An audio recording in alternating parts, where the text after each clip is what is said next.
Are you drinking because of your brain, or is your brain this way because of the drinking? And it's usually a bi-directional relationship. People lie to themselves, and that's the dangerous part. Well, sorry to tell you this, sir, but your brain is telling you a different story. This is going to make things a lot worse for you. Migraines, pain, anything, which in other words means his brain is on fire. Once you can rescue sleep, you can rescue a lot of things in your life. People want the benefit without the hard work, and it doesn't work that way. Growth without pain, it's impossible.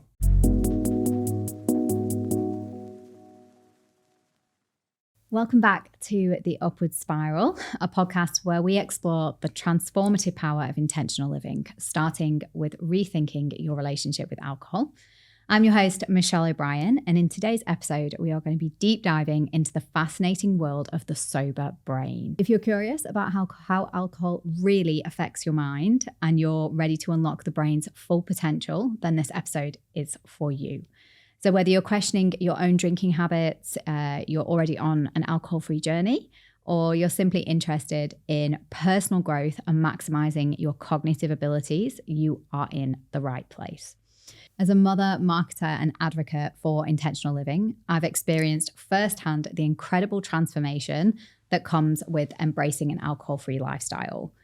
A few years ago, I decided to ditch the booze and create space for something more.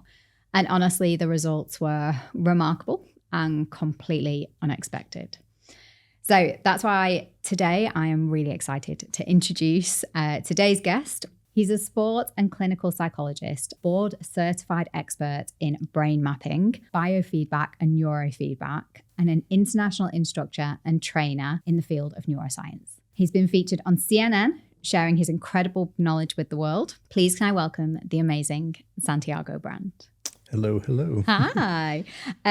Santiago, welcome to the Upward Spiral podcast. Well, thank you for having me. I'm really excited about this one. Oh my gosh, me too. And this is where I'm going to get really nerdy.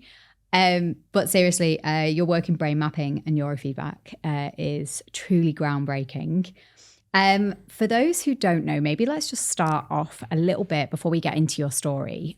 Tell us what is brain mapping and neurofeedback.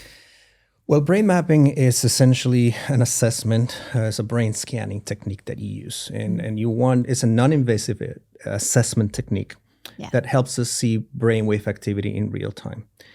The most important element for me about brain mapping is you can tell somebody the why. So why are you behaving, feeling, acting in a certain way, and where it comes from in the brain. So it helps us give specific answers to that individual. To give you a really good example, the most common diagnosis people receive is that of ADD, ADHD. Mm-hmm. But with the brain scan, with the brain map, you can determine whether it is ADHD, and it's one of the 6 different subtypes, because there's different 6 brainwave signatures for ADHD. So we can tell the person which one it is. Or if, on the other hand, they may have a sleep disorder or sleep disturbance that may be masquerading and mimicking the ADHD. If it is a auditory processing issue, they listen to something, the brain doesn't encode it properly, and therefore they don't pay attention to it. So they get diagnosed as ADD. And the same we can do for depression and anxiety and memory problems. So we can tell you specifically where in the brain it's happening, how it is manifesting, and then what we can do to have the proper set of interventions around it. Number one, the clear understanding and to the hope that this can be made better. The neurofeedback is taking the info from the brain and using that to train the brain itself. And with neurofeedback, what we teach people is to manipulate, to train and shift their own brainwave activity. You've probably the listeners out there have heard about delta waves and alpha waves and beta waves. And we can teach people how to make more or less of these frequencies, depending on what we want, depending on whether they want to battle depression, they want to mitigate their stress, they want to sleep better, they want to concentrate more. An athlete or a CEO want to get more of their performance. So we take the brain and we teach them. And the way we do it is we place sensors or electrodes on the scalp. Again, nothing is going into the brain. And we use some form of feedback. So the person will learn to manipulate a movie or a video game in order to shift the brainwave frequency. If we're training with a movie, for instance, the person is looking at the movie, and as long as the brain is doing what it is supposed to do, the movie keeps playing. The moment the brain goes into the unwanted pattern, the movie stops playing.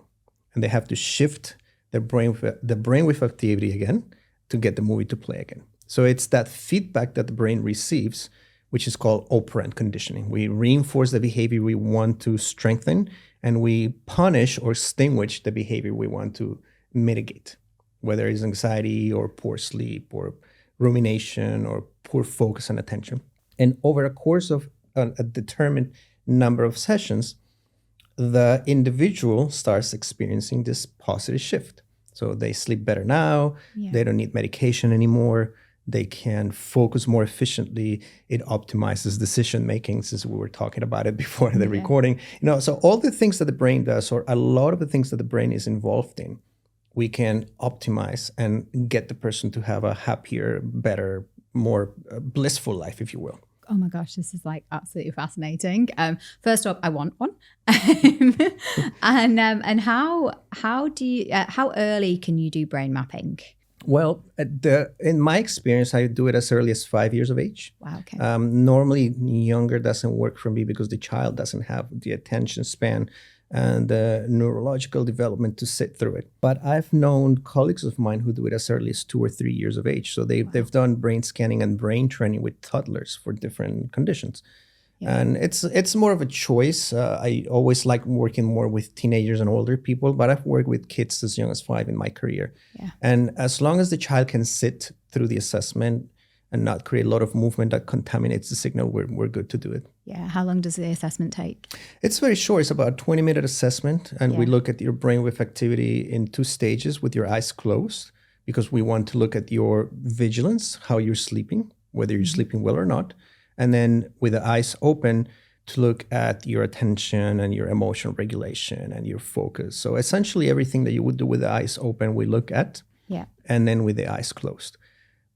We could go for longer if needed, but the minimum that you require is 10 minutes on each condition, and that provides a wealth of information about you. Wow. Okay, this is amazing. And on today's episode, we're going to get into that and what we can see in regards to alcohol. Right. And I'm not going to kind of say too much more because I do want to get into that. I won't spoil it. But first of all, I think you've got a really incredible story and relationship with alcohol. Could you tell us a little bit about your background, where you come from, and your experiences? Yeah, it's very interesting because I grew up in Bogota, Colombia. That's where I'm from originally. And in Colombia is a heavy drinking culture, socially enforced, and it starts at a very early age. Yeah. Last I remember, when I look at the stats, the average start for drinking in Colombia is about 12 to 13 years of age. And it's not casual drinking, it's heavy drinking. So by the time somebody becomes an adult, they would have already done 6 years of damage to the brain, So by the time they're technically an adult, doing supposedly adult things is not really happening for them. And the brain's not fully formed until you're how old? 21, 22. Oof. So the frontal cortex, which is the last area of the brain to evolve and mature in a human, and the most important one, can get hindered by the consumption of the alcohol. So if you do heavy drinking by the time you're a teenager or preteen into your early adulthood, you're going to be a lot of damage to the frontal lobe, which is very important for your decision making, your impulse control. Because as humans, most of the things that we do that distinguish us from other species come from the frontal lobes. So if you think about it, you're having somebody who's done damage to it, voting, making decisions as raising a family, starting a business, and sometimes it doesn't really work for them. Yeah. And a lot of people wonder why, because they don't have the information. And so I grew up in this environment. I grew up in an environment. I remember being as young as 12, 13, going to friends' houses to play video games or, have sleepovers, things like that. And I remember their parents offering alcohol to us very casually. I always found it very interesting.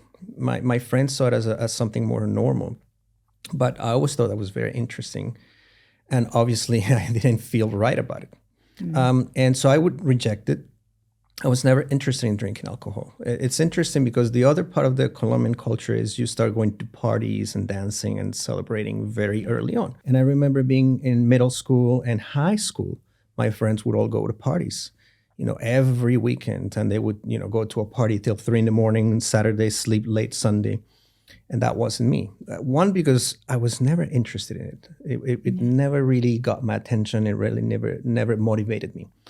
But two, because I grew up in sports. My father is a former professional football player, and he played for the Colombian national team. So he's kind of famous in the country. And I grew up playing sports. So I grew up playing football since I was 6 years of age, all the way until 19 when I moved to the US to go to college. And I would train hard. I would practice hard. And there was no time for drinking. There was no time for partying, because I was more focused on the sports side of things. And obviously my father never drank. My mother never drank. They were non-drinkers. So I grew up without the modeling for it, whereas my friends did. And growing up is interesting because it's something that society doesn't take well. And I think that's been your experience. Once you decide not to drink, or you don't drink from an early age, people take offense to that. And you're like this oddity, and you don't fit in society. So growing up, I had nicknames like Cinderella, and my friends would call me all these funny things. And I never cared. I really never minded. Yeah. But it was funny because there was a societal pressure. Yeah. By the time I graduated high school, 2 of my classmates had become parents by the age of 16. And they had impregnated their girlfriends at a party while being drunk. Yeah. So from very early on, I could see the benefits, not only in my personal health, but when I looked at how their lives turned out, in the benefits of not drinking. In college, I didn't study psychology initially. I was starting to become a veterinarian initially. Yeah. And I was going to school with this guy in Colombia who had twin brothers. And later, if you fast forward a few years later, he called me. He was running away from the police because he got drunk with his twin brothers. And in a drunken stupor, he shot and killed one of them.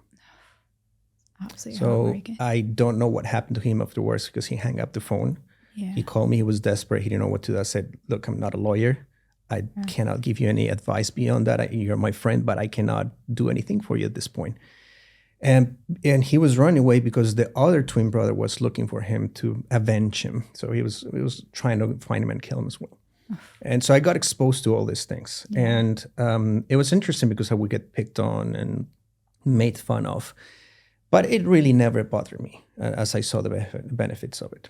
Yeah. And let me give you a piece of info that I'm not proud of providing, but it's very important. Do you know what the most violent day in Colombia is? No. It's Mother's Day. Mother's Day is the most violent day of the year in Colombia. Why? Because people drink, and when they get drunk, there's a lot of violence around it. So they shoot each other and stab each other. So the deaths that happen during Mother's Day in Colombia are alcohol related, alcohol mediated. And it's usually relatives. It's not stranger to stranger violence. It's people who know each other. Yeah. And it happens year after year. Yeah, it's heartbreaking. And we see that in the UK as well, that during football season, that's when there's kind of a rise in like domestic abuse and cases like that due to alcohol, due to people drinking too much, getting very emotional over a football game and coming home and hurting their partner or loved ones. Well, if you think about it, it's inhibiting the frontal lobes, which it's your decision making, your impulse control. So if you're already going in with alcohol in your system, you're going to feel inhibited, and you're going to feel powerful, and you're going to feel, almighty. Yeah. And you're going to make all these stupid decisions that you end up regretting down the road, and violence is one of them. But inevitably, that's the stat in Colombia year after year. Mother's Day is our most violent day. So because people don't not only fight, they kill each other over petty things. Yeah. And it's all alcohol mediated. Yeah. And that's part of the culture I grew up in. Meaning that in the country where I grew up, alcohol is part of everything. Yeah. So you celebrate birthdays with alcohol, sweet 16s with alcohol, bar mitzvahs with alcohol. Everything is centered around alcohol. And people sadly do not know how to have fun and enjoy life without the need for this drug. And that was exactly the same for me growing up. And I felt like I didn't have a choice, that it was taught to me by my kind of family very early on that we drink and that's how we have fun. But then it was reinforced by society as well, like you said at the beginning. And it was the combination of those two things that led me to this belief, is that that's what I did. That's what I would do, is drink, and I would be a drinker. I didn't know that there was another way. And that sounds really naive of me to say that out loud, that I didn't know there was another way. I knew people, I know that there were people out there who didn't drink. I just didn't believe it was going to be like that for me. So how old were you when you started drinking? Probably around 14. 14. That we kind of started to have, drinks at home, and then kind of, drinks in the park, and started going to parties and things. But I think from 16 onwards, it was going to pubs and actually kind of drinking in establishments. So more heavily at the age of 16. Yeah. But if you think about it, it's not so naive, because you start watching your parents engage in this behavior from early on. As a child, you have no point of reference. You don't have the brain maturity to understand the world around you. Yeah. And therefore, everything your parents do, it's considered valid. If dad is cheating on mom, well, that's what adults do. If mom is cheating on dad, that's what adults do. Yeah. If mom and dad drink and they pass out, well, I guess that's what adults do. So by the time you are old enough, you have already received this information and it's been conditioned constantly. It becomes muscle memory for you. And that's one of the aspects of drinking.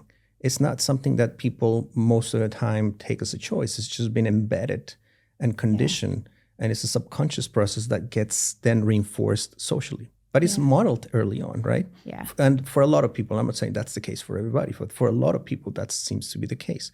And therefore, it takes then a lot of willpower and a lot of self-esteem, especially, to break away from that. Yeah. Because probably when you made the decision to stop drinking, the societal pressure was there, right? Your relatives were upset about it.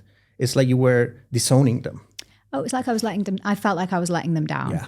Like I really, and I felt like that for a long time. And I think I didn't have a rock bottom and stop drinking. This was a thing that gradually happened over the course of 8 years. Right. And the less I drank, the more pressure I got, and the more, you're being boring, and the more I felt like I was letting people down. Yeah.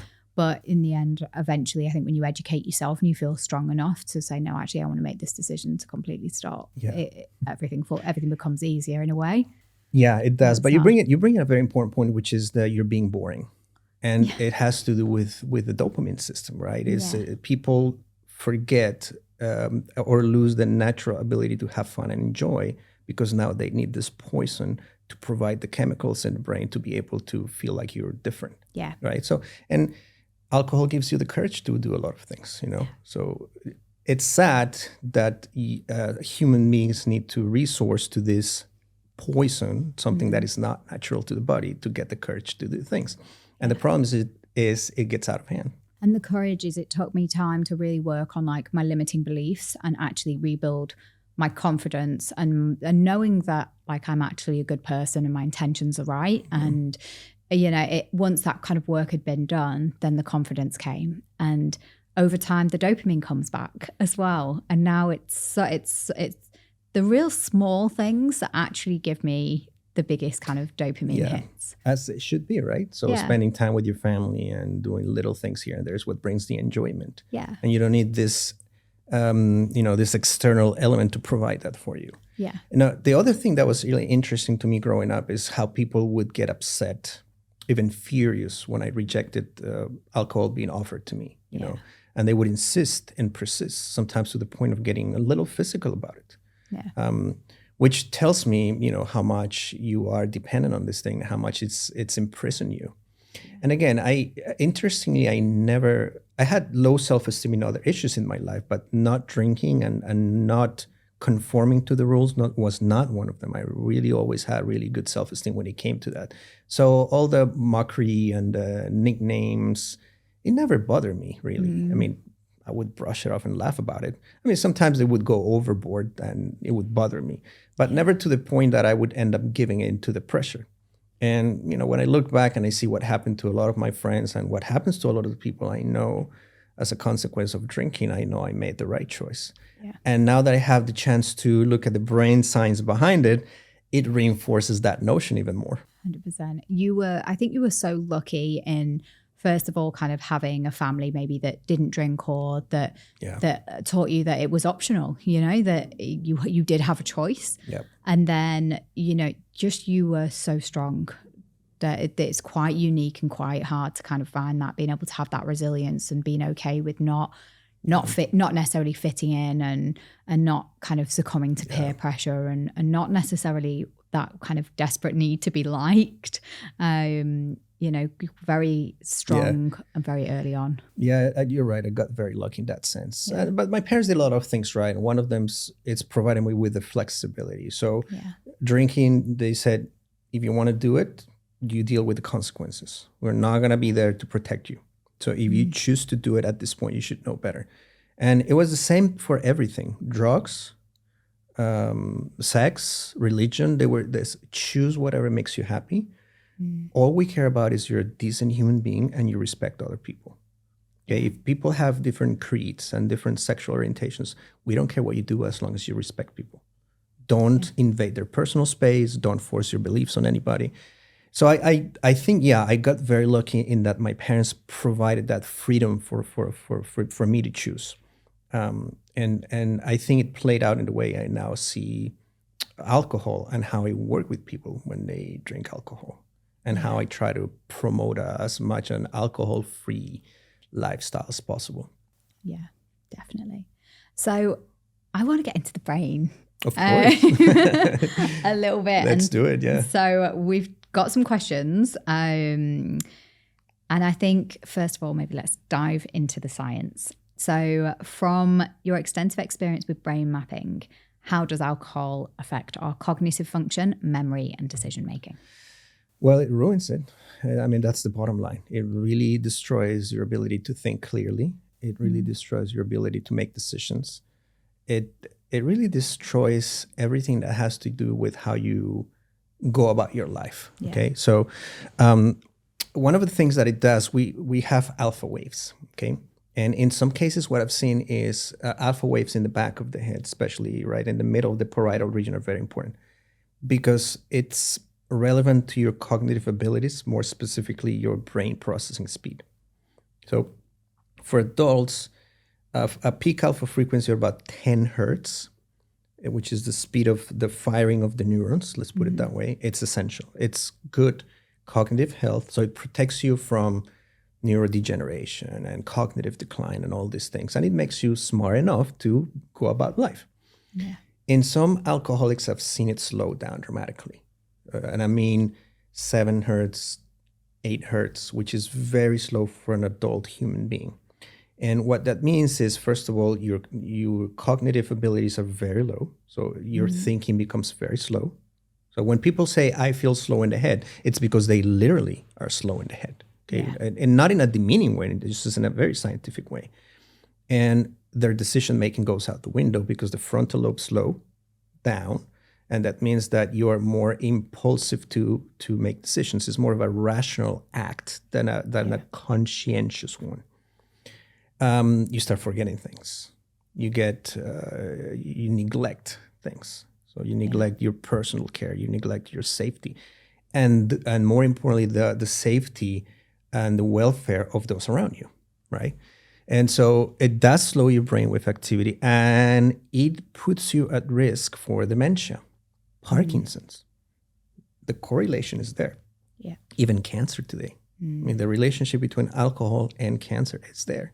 The research clearly delineates it. It's not something that somebody's making up for fear-mongering purposes. Yeah. It's something that is real. Yeah. And so the cognition goes out the window. Your decision-making goes out the window. Your memory goes out the window. There's nothing good that comes from drinking alcohol. Yeah. Nothing. If you ask me, that's my personal and professional opinion. Some colleagues might differ, and they have different thinking about it. They may say, well, one or two glasses here and there. I see it differently, and I just base that on my anecdotal experience by working, 16 years of brain scans. Give me a little leverage to provide that opinion. Yeah, for sure. A lot of people don't want to hear it, and I think often I've got to be really careful when I speak to kind of family and friends about it. Like I've read an awful lot about what is happening when you drink alcohol, and no amount of alcohol is safe to you. The World Health Organization has said no amount of alcohol is safe for you. It will be the next generation smoking. Yes, absolutely. And it's sad that you say you have to tiptoe your way around it when you talk to people who are close to you, especially, right? Because people don't want to hear it. Yeah. And people don't want to hear it because they're trapped in this problem that they enjoy. I mean, it's a drug and it brings enjoyment, and they don't want to bring the enjoyment. They don't feel wholesome without it. That's the thing. It stops feeling you from being a fulfilled individual spiritually and personally. So to have to rely on a substance to feel outgoing, to feel loved is very sad. And who would want to give that up? It's very hard. On the one hand, chemically, it's very hard because the dopamine rush that you get from alcohol is not the same that you get from other activities. And once you stop it, it takes time to come back. So it's very hard because it becomes painful physically and emotionally. Yeah. And that's probably why it is the hardest for people to give it up, to treat addictions. It was the physical was less of an issue for me. It was the mental. It was the beliefs that had been taught to me from birth that alcohol was what I was needed in order to connect. Yeah. And that's what people grow up believing, right? Yeah. And it's interesting. I was before coming back to Singapore, I was at a conference in California, and we had karaoke one of the nights. So one of the guys who was doing the karaoke, he was out there all night. And if there's one thing I don't do is sing, because my singing voice is horrid, right? And he said, well, next time, and this is what he said, next time you want to do it, just drink a little. And I said, well, I don't drink. Yeah. But thanks for the suggestion.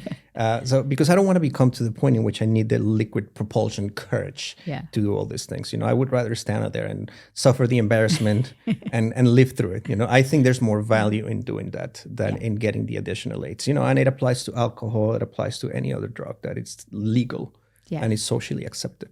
Yeah, for sure. And I think when you said earlier, just a couple of drinks, people will say, a couple of drinks are okay. But actually in removing a couple of drinks, because that's all I was drinking in the end, a couple of drinks a week and maybe one big night every 2 months. Like I really wasn't drinking a lot in the end. But actually in removing the last couple of drinks is where I saw the biggest change and the biggest difference. It was almost 1 or 2 drinks a week was keeping my baseline below where it should be. And it was just enough to tip the anxiety over the edge. It was just enough for me to not quite hit what I wanted, my goals in training. It was such a small amount, but it was just enough to keep me below what I was truly capable of. Yeah, sometimes it doesn't take a lot. I mean, a little amount can make a huge difference, right? Yeah. I had a client here in Singapore a couple of years ago. This was during the lockdowns. So before the world opened. And he came to see me because he had long-term COVID. So he got the brain fog and all the neurological symptoms. We do the brain scan. I look at the brain. I find the key areas. We start working with him. He starts getting better. He's really happy. And this goes on for about maybe 6-7 weeks. And then one day he's really mad at me. He comes in and saying, this is not working for me anymore. I said, well, what are you doing differently? And he says, well, I have been drinking 3 glasses of wine per night. And I'm video gaming until 4 in the morning. So I said, well, that's probably the reason why your brain reversed and relapsed. Yeah. You had this virus in your brain that we had never seen before that created this huge inflammatory storm in your central nervous system. And you're not helping it. It's like it's as if you're trying to put out fire with petrol. Yeah. You take a bucket of petrol in the hopes that the fire is going to go away. That's what you're doing to your brain. Yeah. So it's the alcohol plus not sleeping that creates the problem. But it's also important to have compassion for an individual like this, because then I start thinking, well, what could have happened in his environment and his brain that got him to start thinking? And it turned out that he was having marital trouble. They were exploring the possibility of divorce. They have very young children. So, here's the thing. It's a chicken and egg problem. Are you drinking because of your brain? Or is your brain this way because of the drinking? And it's usually a bidirectional relationship. You know, when you think of alcohol, the modeling aside, meaning learning from an early age, is what is going on in your brain and in your mind that got you to drink. Is it a traumatic experience and you're drinking to forget? You're literally drinking to forget, because one of the first things that goes south is your memory, right? Are you drinking to feel a void? Trying to fill a void, right? Are you drinking because you had a traumatic brain injury and nothing soothes you like alcohol?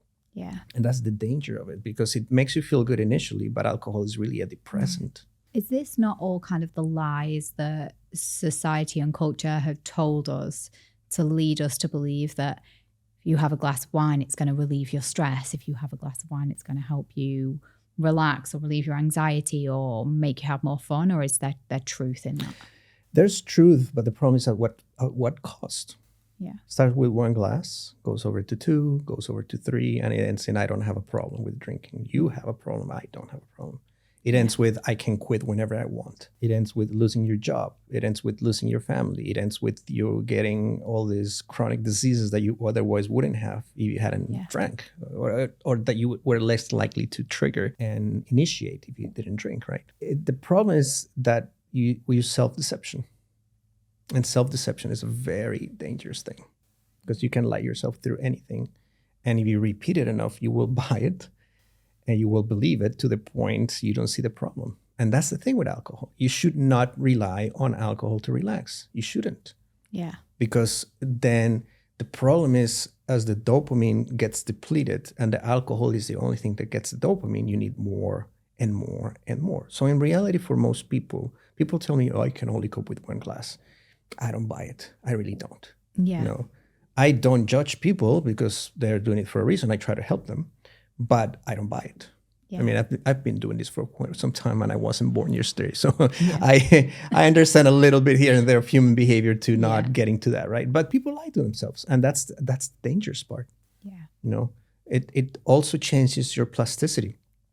Everything that you do on a regular basis will rewire your brain. Yeah. So if you're lying to yourself constantly, well, guess what? Your brain and your mind are going to believe that's true. Yeah. And they're going to believe it wholeheartedly. Mm. If you add alcohol to the equation, and if you add alcohol plus the wrong friendships to the equation, people who are not there to see you grow, they're just to drink with you and use this drug with you, well, then there's the perfect recipe for disaster. Because the social aspect is very important. It's who you surround yourself with. Yeah. And you need to surround yourself with the right individuals. And that's one of the things I did early on. I said, I'm going to consciously surround myself with people who don't drink. Or even if they drink, they're not going to be upset that I don't. Yeah. If they're going to understand my decision and they're going to respect it. Yeah. But obviously, I would surround myself with people who didn't drink. And if they drank, I mean, you have to be open. You cannot not be this close-minded and reject people altogether. But my quality time was always spent with people who don't drink. Yeah. And that's what helped me personally, I think. Yeah, I've been lucky, I think, like a lot of my friends. You know, maybe the initial kind of first few times I saw them, but generally everyone's just completely and utterly accepted it. And most people have started to drink less because I have as well. Right. So you have this, you have this inspirational effect, which is nice, right? Once you don't do it, you don't do it. And I had that with some friends. Some friends said, I don't want to drink anymore. Can you help me? Yeah. I said, sure. Yeah. I warned them it's not going to be easy, but it's worth it. Yeah. Right? And it's paid off for me greatly. I mean, I've been lucky because I've been very healthy physically and mentally. I mean, I've struggled with just like everybody does, of course. I'm not perfect. I'm not sitting here claiming that I'm perfect. I've had my mental health struggles. But I think I would be a lot worse off if I were drinking, to be honest with you. Because, and then alcohol, as you know, it is the gateway drug to a lot of things, So it opens the door to marijuana, and it opens the door to this and that. And it doesn't end up well. Yeah. So like my wife says, if it starts off on the wrong foot, it's going to end up on the wrong foot. Yeah. It's hard to get. Yeah, hard to get back. Just coming back to the lies that we tell ourselves, can we flip that? So if we want to start telling ourselves more positive things, so rather than saying I need alcohol to have a good time, you start telling yourself, well, I don't need alcohol to have a good time, or I have a good time by doing X, Y, and Z. Yeah. Can you rewire your brain and rewire your thinking, and how easy is it to do that? You can. That's a very important question, and I'm glad you brought it up, because it's very important in the path to either recovery from alcoholism, right, or in the path of stopping drinking, if that's what you want to do, or for anything in life for that matter. You can, so long as you're willing to have personal responsibility, and to pay the price of personal responsibility, which means once you decide to stop drinking, you're going to have to probably fire your current friendships and get new ones, or at least be able to cope with the criticism and everything that goes with that, right? Deal with the consequences. And that's where most people fall short, in my experience. They want to change. They don't want the suffering that comes with change. And in my experience, if there's one thing that I believe firmly, is that you cannot have growth without pain. It's impossible. Yeah. So once you decide to stop drinking, your brain's going to miss it, which means you're going to get anxious, jittery. You may go into withdrawal, right? Maybe physically painful. Are you willing to go through that? So if people want to flip the rhetoric, right, they need to have the personal responsibility and be willing to pay the price for it. Yeah. Otherwise, they shouldn't bother, really. Now, will there be ups and downs? Yeah. But as long as you have the firm belief, number one. And number two, you need to build that social support. We're social beings. Humans are social beings. We're not meant to be lonely. Sometimes we're meant to do things alone, but we're not meant to be lonely. Yeah. And therefore, surrounding yourself with the right crowd, with the right tribe, it's critical. Yeah. But then again, it comes down to that. It's like parents today don't want their children to suffer, and I think that's the worst thing you can do to a child. I mean, of course, you don't want to put them through specific situations. I want to be clear about that. But you cannot. Well, you could, but you shouldn't keep your children from experiencing discomfort and pain here and there, because that's how you grow. Yeah. That's how you learn. And you rob people from the ability of doing that. And sometimes that's what people do. They drink to escape from a specific type of pain, but they're creating another one, which is worse. Yeah. And again, yes, I can drink alcohol. I forgot to tell you this, but I only gotten drunk once in my life. And it was by accident when I was 17. I was at a party, and some friends had this drink called aguardiente. I think it translates to fire water. It's a really strong drink, right? And out of curiosity, my friend had a bottle and he had this much. So I said, let me have a try. I downed it all, and on an empty stomach. So you have a teenager who's never drunk on an empty stomach. That was enough to get me going. Yeah. And the rest of the evening was a blur to me. I remember some things, I don't remember some other things. So the next day I was in hangover. I never had a headache, I never vomited, nothing. I was like, it never happened. And I remember seeing my friends the next day and say, you know what, I'm never drinking again. And all of them were like, yeah, I did that. I said that the first time, and here I'm drinking again. I said, well, good for you. At that moment, I made the decision to never drink again. And I haven't. Yeah. So again, it's a personal responsibility. Yeah. I think I was lucky because I had the right environment. But if you're not, you need to create that around you. Yeah. And you can have the flexibility, but you need to roll with the punches. People want hacks for everything. Yeah. How can I hack my wealth into happiness? You can't. Yeah. You have to work for it. And you need to find what it is for you. How can I hack my wealth into good sleep? Put down the phone and meditate or do this or that. Do I have to? Well, if you want good sleep, then you're going to have to. Yeah. So people want the benefit without the hard work, and it doesn't work that way. Yeah. And that's why it's hard for people to achieve sustainable change. Yeah, 100%. I think actually it was marathon running that helped me learn, I think, patience, and helped me see progress in a different way. Rather than, I'm very millennial in like the instant gratification and wanting everything now. Right. And definitely I'm a person that loves kind of hacks, and I'm always looking at ways to do more with less. But the marathon running coincided with the sobriety, and that, really taught me. And it wasn't easy, was it? Neither of them were. But this is really interesting. So if we are looking at creating a new pathway in the brain and making any sort of change or forming a new habit, it's about being ready for the discomfort and accepting that discomfort and know that at times it's going to be hard. Absolutely. And then finding the supportive network, finding your tribe, finding the people that are going to make this sustainable. Yeah. And I would add to that more specifically those who are going to hold you accountable. Yeah. So those people who are going to support you but are not going to put up with your crap. Yeah. Because in that long and lonely road to change, you come up with excuses and behaviors that people don't need to put up with. So, people need to hold you accountable. I think it's crucial that you find a group of people, or at least one individual, that's going to hold you accountable. It's not going to put up with your excuses. Yeah. Otherwise, it's not going to work. I've got a WhatsApp group with just a handful of people that I train with, and it's like we're always, no excuses, trying to level up, helping each other get there, and it's really incredible, and they're inspiring as individuals. So that's wonderful. There's a competition element, but they're inspiring, and they're not going to take. Do you guys find it hard, since you're speaking about it? I'm interested. It's hard finding that fine line between compassion and tough love amongst each other, because sometimes you have to be tough with people, but sometimes you have to be compassionate. I don't know if you find it difficult. Yeah, I think the tough love always comes from a place of like well-meaning as well. So I think, if we're looking for a hug and a bit of a cry, you're probably not going to get it from that WhatsApp group. I'd probably text my husband. But when I'm going, God, I don't know if I've got training in me this week. I'm feeling tired. I'm struggling.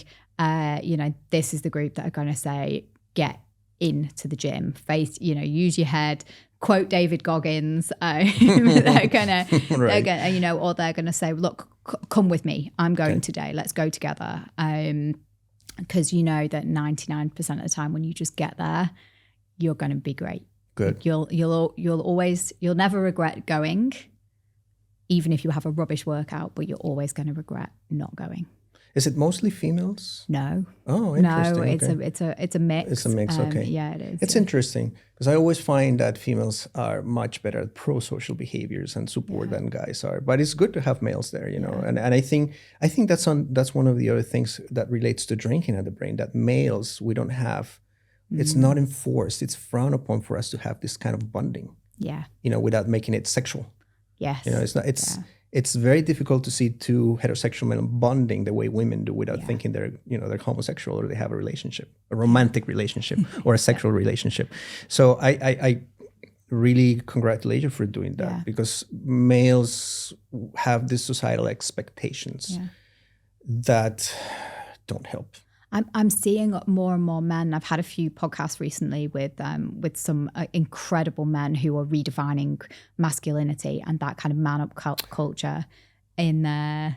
And that's been amazing to hear. But I'm seeing it with my friendship group and the males in my friendship group, that so many more are focused on, leveling up at work or physically, taking on more kind of physical challenges with whatever sports they're into. And so many are kind of, I actually really enjoy spending time with me and my husband, because there's never this pressure to drink. They can come around for a barbecue and drink non-alcoholic beers. We can go out for dinner and have non-alcoholic wine. And actually, every time we see them, they're like, God, we just love hanging out, because it's easy, it's great, we have a great time, but there's not that pressure to drink or act a certain way. Well, that's good to hear. Things are changing. Yeah, I think they are. Yeah.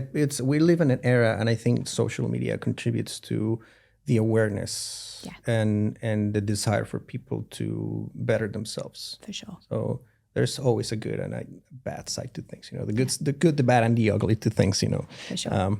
But I think it's wonderful. So you've got some brains to show us. I do. Not real life brains, but unfortunately. Some pictures of brains? Let's do it. Okay, let's do it. I want to show you 3 different scans from 3 different people, genders and ages, because I think it really drives the point across as to why you should reconsider drinking and what it does to your brain, right? This one is a person who is 72 and a half years old. So essentially 73-year-old male who's been engaged in a lifetime of drinking. I'm going to use the colors as a scale. So if you see the delta waves is red all over the place. We use this bar as a reference. The green is the ideal value. Okay, so the greener the maps, the healthier the brain. And in theory, the healthier the brain, the healthier the person is mentally, right? As you can see in the delta range and the theta range, we have all red, which means now the damage is essentially all over the brain, okay? Which means that it's likely connected to what we would call the neurodegenerative aspect of it. So it's the liver toxicity dementia type. So he's not only drunk his way into cirrhosis, he's been drinking his way into dementia. Wow. So think of the implications for the individual and the implications for the family now. And then if we extend it, if we extrapolate it to the outer layers of society, is the cost in health and all the financial chaos that ensues after for society at large. The delta waves correlate to white matter, which is blood volume, the size of your brain. So this means the brain's shrinking. And the theta is the connectivity. So the brain's shrinking and he's losing connectivity, which is not good at any age. Now, people could argue the point, well, it's because he's old. But we know how to discern a pattern for normal aging. There's a brainwave pattern for normal aging, and there's a pattern for something like drinking.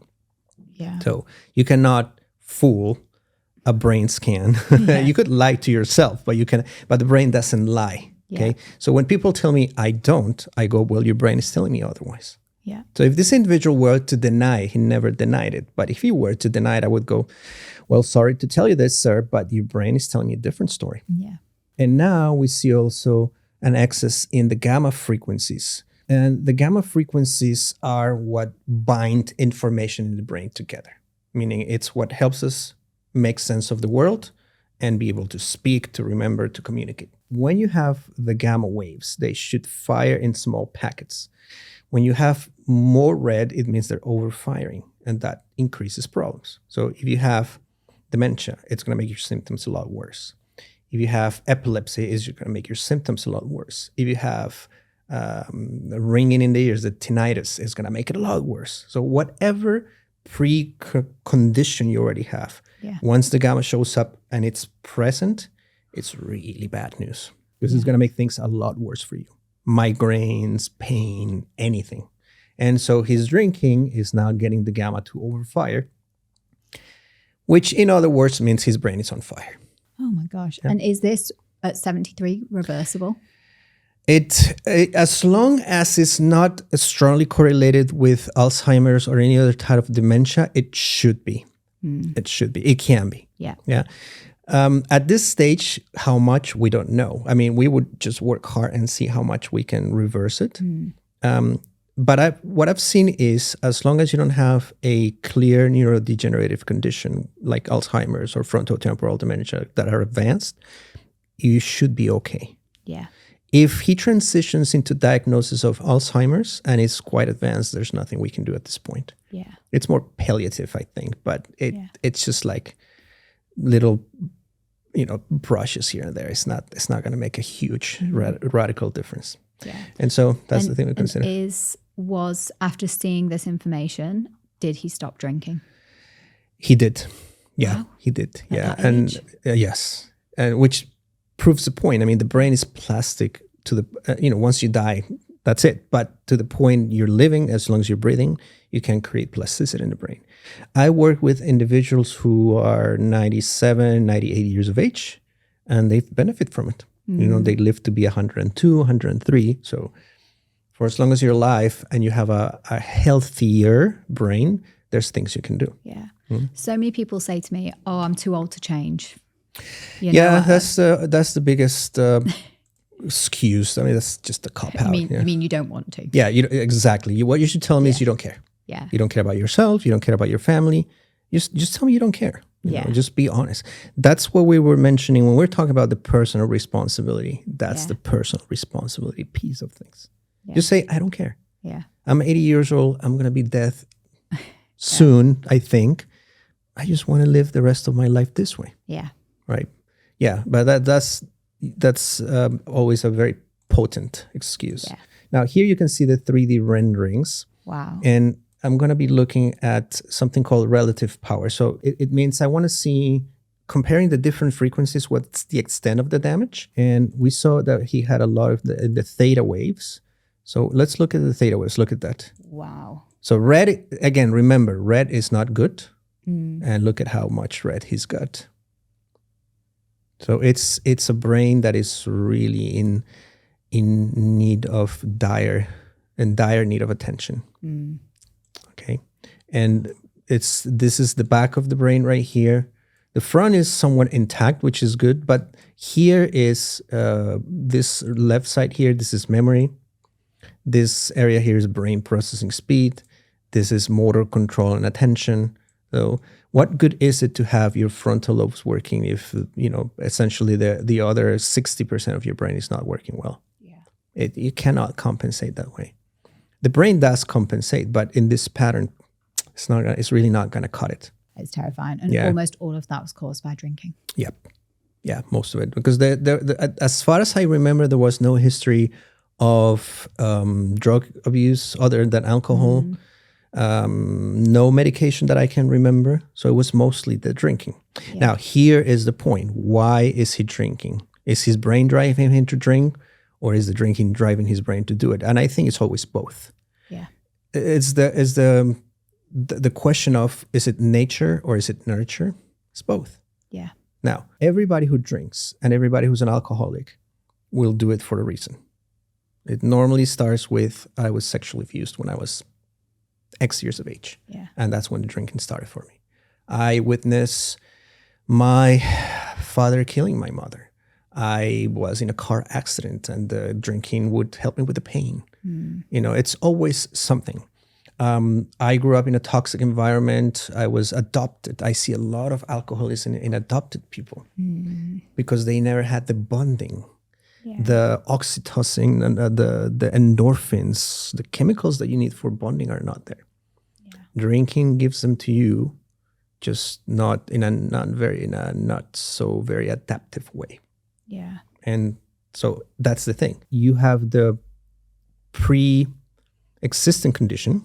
You drink, you're going to make that condition worse. Yeah. So it becomes full circle. Another very interesting thing we can look is connectivity.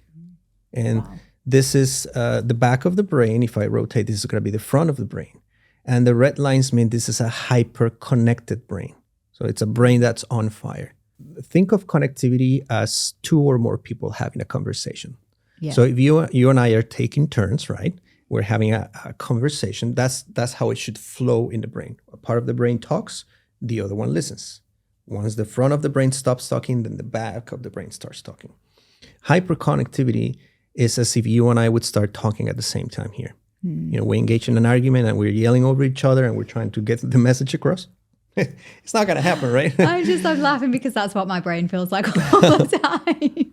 I think that's most of us at some point, right? This is a hyper-connected brain. Yeah. And it's a brain that it's running high. It's a busy brain. So this is somebody with hypervigilance, with excess anxiety.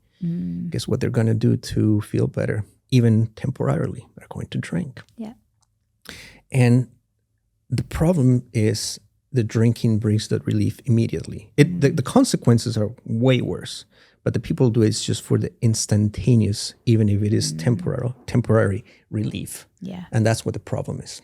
Now with neurofeedback, with the brain training, we have very good results. Published research that shows that in addiction, and namely in alcohol, when people do neurofeedback as part of their recovery program, about 80% of people 3 years after quitting, they haven't relapsed compared to 1 year in other programs.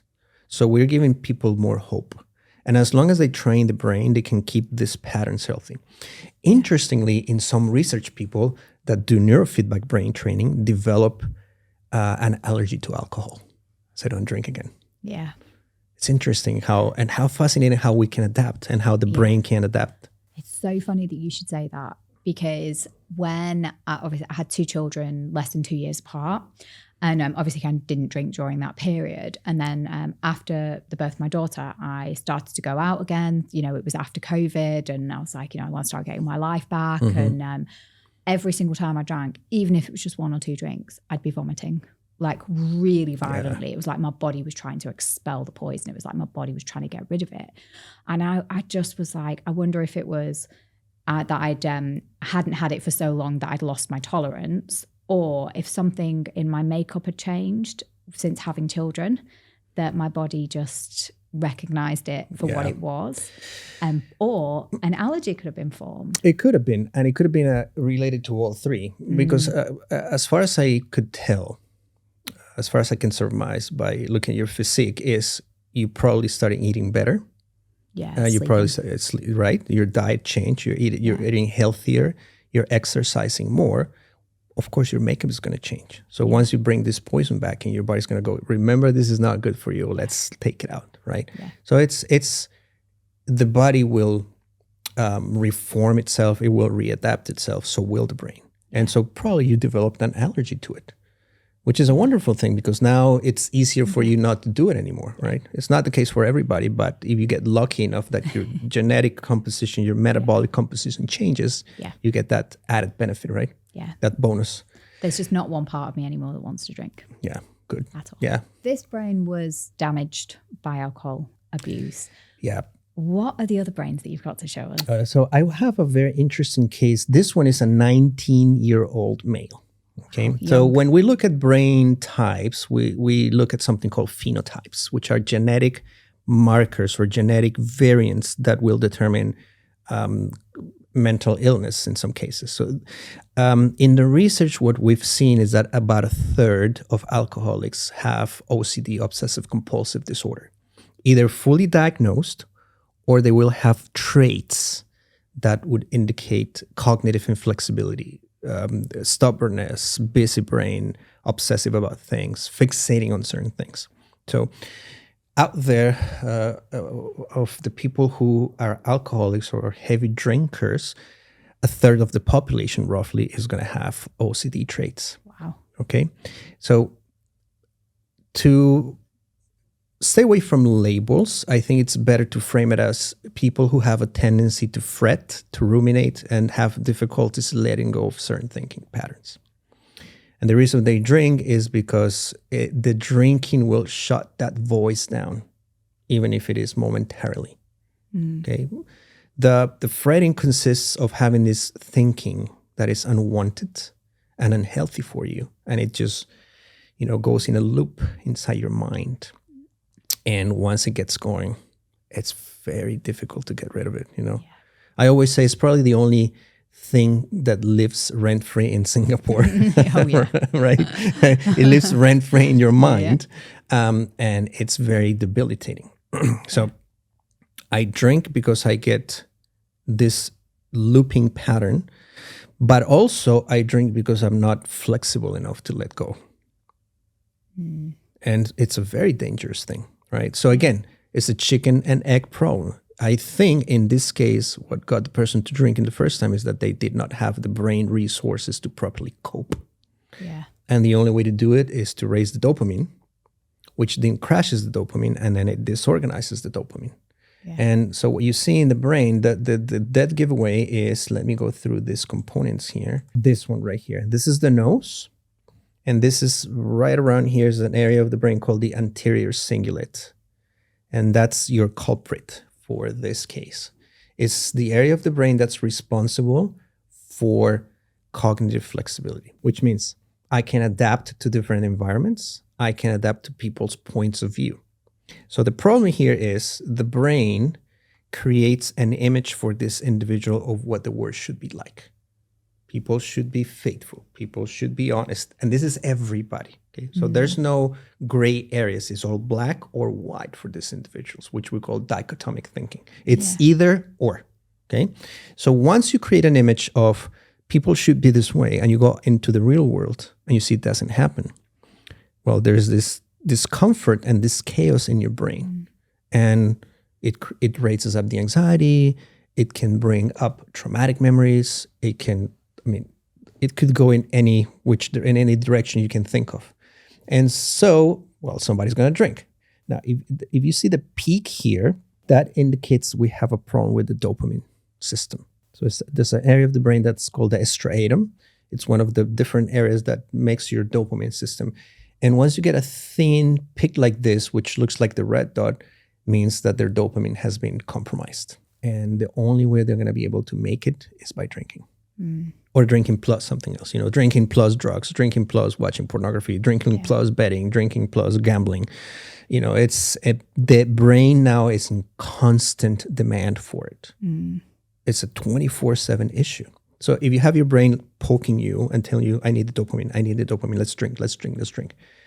You're going to drink more and more. You're going to drink until you pass out. And then you have the added consequences, cirrhosis of the liver, pancreatitis, cancer, dementias, so it's really complicated. So this person is 19? 19, yeah. Wow. So they've probably been doing heavy drinking for quite some time. Yeah. I don't remember exactly, but I would have guessed at least since they were maybe 12 or 13, like we spoke at the beginning of the episode. It's just, and think of that, at 19, they're already doing this to their brain. So this fretting or this kind of obsessive disorder that they might be suffering from was causing them to drink in the first place. Yeah, it's what triggered the need for the drink. Yeah. It's what triggers the need for the drink. But they would have had to have had a first drink in order for the brain to then know.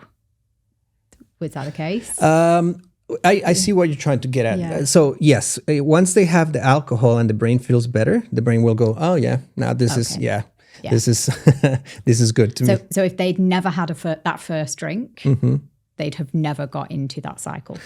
Yes, it's very likely that it would have never happened. Yeah, because the relief is rather immediate, and I think that was the case for him. It was rather immediate, So he goes, oh wow, it's like marijuana. People deal with anxiety. They take medication, it doesn't help. They try meditation, it doesn't help. And they do smoke one joint and they go, oh my God. Yeah, this is what I needed. Yeah. The problem is you're going to need more and more and more and more in the next, and you don't know it. Yeah. Because as long as you get the relief, who cares? Yeah. Right? I don't care if my teeth are falling off. I'm getting relief from the anxiety. Yeah. I don't care if I'm toothless. I want the relief from the anxiety. And that's, so that's what makes things so complicated. And what did this person need to do instead? Well, they need to go into a rehab program. I think one of the triggers was traumatic memories. I think, if I'm not mistaken, if I remember correctly, he was sexually abused by his own father, and it went on childhood. So addressing the trauma would be extremely important. Psychotherapy plus neurofeedback plus the detox plus exercise plus whatever you can think of to help this person. And if you notice, the 73-year-old person had some green here and there. He has very little green to almost no green. Yeah. So at 19, this is a brain that is very, very in a lot of trouble. My heart breaks for this person. It does break your heart. Yeah. It does, because it's not because they're bad people. No. It's not, and most people don't deserve this. One of the things that I have learned from doing brain maps is that it makes me a more compassionate individual. Yeah. And it's not something you want to see. No. Especially at 19. Yeah. He's already done a life worth of drinking at such a young age. Now, can this be reversed? Thankfully, yes. But again, it comes down to building your community, building your personal responsibility. Because motivation is not always everything. It's so easy to dismiss, and that's one thing that makes me really angry. Oh, people could stop drinking if they wanted to. Well, if that were the case, we wouldn't need rehab. Psychologists wouldn't exist. Life would be very easy. It's not that easy. No. Motivation is very important, but motivation without support, motivation without the right ingredients, it's short-lived. Now, if we go to the 3D maps, it's very likely that for any of the frequencies, we're going to see the map as fully red. And this is from the delta to the gamma frequencies. Look at that. See? Yeah. It's not good. Yeah. And it starts with trauma. It goes into, it transitions into I drink with my friends because they accept me. They don't judge me. Yeah. But they don't judge you because they're in the same state. They're under the effects of this substance. Yeah.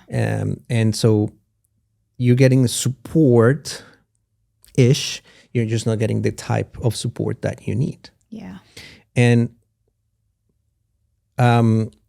what I think happens in our brains is that your brainwave activity synchronizes with the brainwave activity of people you're surrounded by. Yeah. So there's this interesting wireless reframing of the plasticity.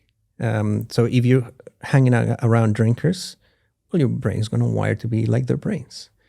Once you break the pattern and you hang out with different people, your brain can rewire and do that too. Yeah. So that's why support is very important too.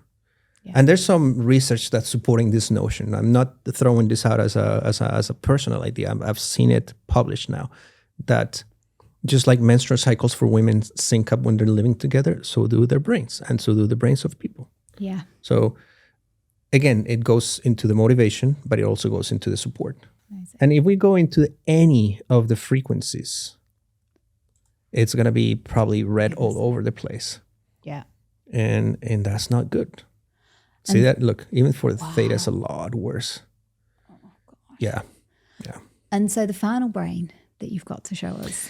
So the third brain is a lady, and I think, let's see here, pancreas. Here we go.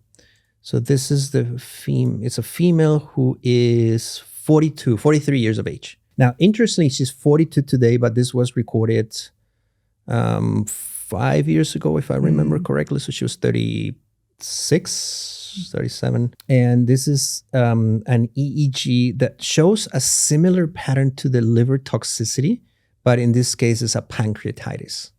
So she's managed to drink her way into damaging the pancreas and her brain. Yeah. And who knows what else, right? But more evidently, you can see. Now, the beautiful thing about the EEG is once you see the pattern, then you're able to tell the person. So when I saw it, I said to her, I think your pancreas or your liver are going to be completely awful. You need to go check them out. So she went and she said, yep, it's the pancreas. And she was experiencing that, her glucose was all over the place, pre-diabetic, glycemia. Yeah. And I think she was pre-diabetic when she started drinking. Wow. Which then again is just an awful combination, right? So you can see this very rhythmic activity in the back of the head. When the brain shows such a rhythmic pattern, it's trouble. Okay, so it shouldn't be too rhythmic. So that's the thing that I look at first. And then again, look at in this case is the alpha waves. Yeah, see these peaks all over the place? Yeah. This is called kurtosis. The technical term. Kurtosis means the individual is losing flexibility and resilience. So all the peaks, she's got alpha waves all over the place, which should not be the case. Okay, yeah. They shouldn't be persistent. And that's why we see the rhythmic pattern here, and that's why we see red all over the place. Wow. That's usually a pattern for somebody with depression. It's a phenotype that we see in people who are diagnosed or complain of experiencing depression. Yeah. So it checks out. And again, what is it? Is she drinking because she was depressed, or is she depressed because she was drinking? It's both. Yeah. It normally starts way before the drinking, unless you suffer from fetal alcohol syndrome. If mom was drinking when she was pregnant with you, then you're an addict by default. Yeah. And I wish I try to find, I had an EEG, a brain map of somebody with fetal alcohol syndrome. I just couldn't find it. But if we meet at a later time, I would love to show it, because it shows the effect. It was a 20-year-old, 18-year-old male with the effects of fetal alcohol syndrome. Wow. And so it shows how it affects even your baby. Yeah. So how this decision not only impacts you, it impacts everyone around you. And again, the pattern is the alpha waves, which is the losing of the resilience and the flexibility, which means achieving change becomes extremely hard. Yeah. Because your brain is really inflexible. See, and that's the red. Wow. So it's the frontal lobes, which is the decision making, is the temporal lobes, this is the right temporal lobe, and the left temporal lobe, which is affect regulation, your focus and your attention, your equilibrium, your motor control. I mean, at this point, all of those things are going out the window. And if we look at the more specific details, it's even more red around here. In other words, there's nothing good that comes from drinking. I think that's been. And I think the brain, I mean, don't shoot the messenger. This is just me showing the brain activity of people. I think this has been well and truly established. Huberman, eat your heart out. You thought your alcohol one on brain health was good. Listen to this. This is amazing. Just how we'd like to close it super quickly. Any practical tips for optimizing your mind? It's a question that gets asked commonly, and I think about this all the time. So we have 4 or 5 basic pillars for behavior, right? Which are nutrition, exercise, sleep, self-care, or lifestyle, right? I always tell people, if you can afford to take care of just one, because we live very busy lives, it's your sleep. I think sleep is your secret weapon. Yeah. And because I've been doing brain scans for a long time, I can tell you 9 out of 10 people are not sleeping well. Yeah. People tell me, oh, I sleep like a baby. And I say, you mean you wake up every 2 hours and cry? Yeah. Because that's my definition. Based on your brain scan, that's what I would think when you tell me you're sleeping like a baby. So it's sleep. Yeah. Once you can rescue sleep, you can rescue a lot of things in your life, in your lifestyle. So you will eat better by default.